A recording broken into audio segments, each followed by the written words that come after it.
রামনারায়ণ রাম। আমি সর্বপ্রথম ঠাকুর শ্রী শ্রী বালক ব্রহ্মচারী মহারাজের চরণে জানাই আমার শত কোটি প্রণাম এবং আপনাদের সকলকে জানাই বৈদিক অভিনন্দন।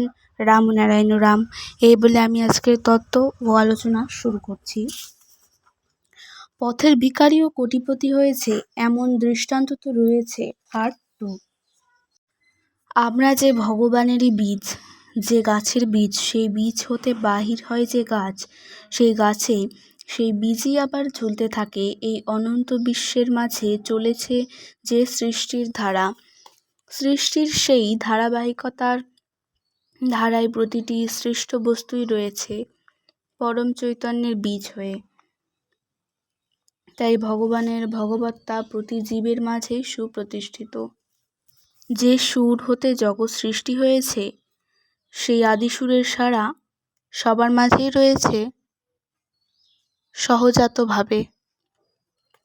অনন্ত বিশ্বের সেই মহাসুরের সাড়া আমাদের শ্বাসে প্রশ্বাসে অহর্নিশ চলছে।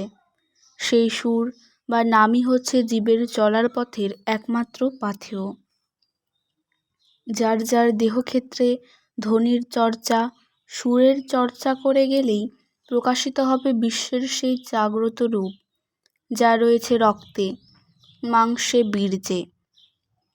দেহক্ষেত্রে ধ্বনির বীজ ঠিকমতো রোপণ করে গেলে সেই বীজ হতেই বের হবে বিরাট জ্ঞানবৃক্ষ। তাতেই থাকবে বিবেক বৈরাগ্য রূপ ফুল ও ফল। এই জ্ঞানবৃক্ষের সারাই হচ্ছে অনিমা, লঘিমা, সিদ্ধি, মুক্তি প্রভৃতি শক্তি। এই বৃক্ষেই আছে আদিসুরের সকল সাড়া। এভাবে নাম ও জপের মাধ্যমেই নাদধ্বনির সাড়া, আদিসুরের সাড়া অহর্নিশ খেলবে অন্তরের মাঝে। তখনই আসবে উপলব্ধি ও অনুভূতি। বুঝতে পেরেছ? লাউ কুমড়ো গাছ কিছু বেয়ে ওঠার সময় মাচার প্রয়োজন হয়, কিন্তু বেয়ে উঠে যখন বড় হয়ে যায় তখন আর মাচার কোনো মূল্য থাকে না। ঠিক তেমনি বিবেকবোধ জাগ্রত হয়ে সিদ্ধিমুক্তির পথে অগ্রসর হলে কাম, লোভ, মোহ ইত্যাদি ষড়রিপুর দংশনেরও ভয় থাকে না। ষড়রিপু থাকবে, কিন্তু আপনি দমিত হয়ে যায়। একটু দর্শন বা অনুভূতি যদি পেতাম, যেভাবে চাইছে তাহা কেমন চাওয়া। দেবদেবতারা আসে না বলেই এর দাম।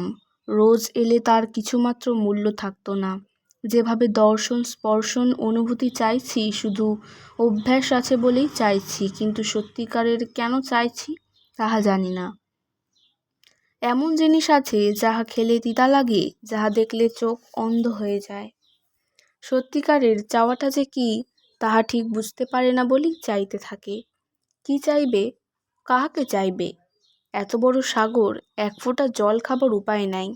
ইহা শুধু দেখারই জিনিস। বাহ, চমৎকার! খাবার প্রশ্নই আসে না। সূর্য যাহা থেকে সৃষ্টি হলো, যে সকলের প্রাণ হয়ে রয়েছে, তার দিকে তাকাতে পারি না। তাকালে চোখ নষ্ট হয়ে যাবে এই ভয়ে। ছাতা মাথায় নিয়ে তাকে দৃষ্টির আড়ালে ঢেকে রাখি। আবার চন্দ্রের কিরণ, সে যে সূর্যেরই আলো, তার স্নিগ্ধতায় মন প্রাণ ভরে যায়। বিরাট বস্তুকে আমরা অন্য আকারে পেয়ে যাচ্ছি। বিশ্ববিরাটের সত্তা প্রতিটি সৃষ্ট বস্তুর মাঝে রয়েছে, ওতপ্রোতভাবে জড়িত। তার এমন একটি সুর আছে, এমন স্বাদ আছে, কিন্তু এমনি তাকালে খুঁজে পাওয়া যায় না। মধু খাবার জন্য সর্ষে খেতে যদি পাঠানো হয়, তবে আর মধু খাওয়া হবে না, হিতে বিপরীত হতে পারে। মধুর জন্য চাই মধুকর। মধু পেতে হলে তোমাকে যেতে হবে মৌচাকে। সেখানেও দংশনের হাত থেকে রেহাই নাই। অবশ্য ওষুধও মধুই। মধুকরের সুরটা কোথায়? অনন্ত বিশ্বের মধুময় পরিদৃশ্যমান জগৎ হতেই মধু সংগ্রহ করতে হবে।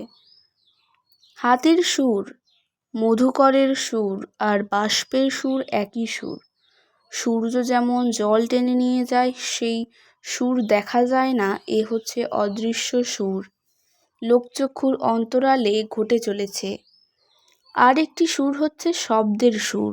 শব্দের মাধ্যমে, ধ্বনির মাধ্যমে অন্তরের ভাব মিশে যাচ্ছে দেশ বিদেশে, আকাশে বাতাসে, জলে স্থলে, অন্তরিক্ষে। ভাব ও মন একত্র হয়ে শব্দ হয়ে যাচ্ছে।